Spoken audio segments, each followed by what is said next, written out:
Are you ready to unlock the power of your time-based data and build an interactive panning timeline to explore trends and patterns that would normally be hidden? First things first, let's get our data into Tableau.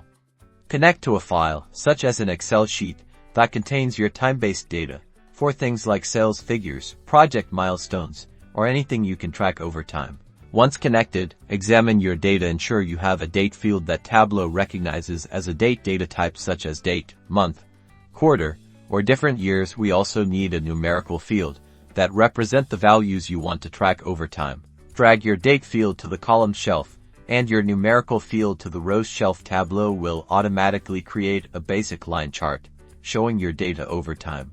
Now, for the fun part, enable panning. Hover your mouse on the column shelf where the dates are and click the plus icon if you have years of data, which will allow you to drill down to see the month for a more detailed view of your graph. To enable panning, move your mouse to the bottom of the screen and there should be a double arrow allowing you to pan. Click and drag on the bottom axis to move through time freely.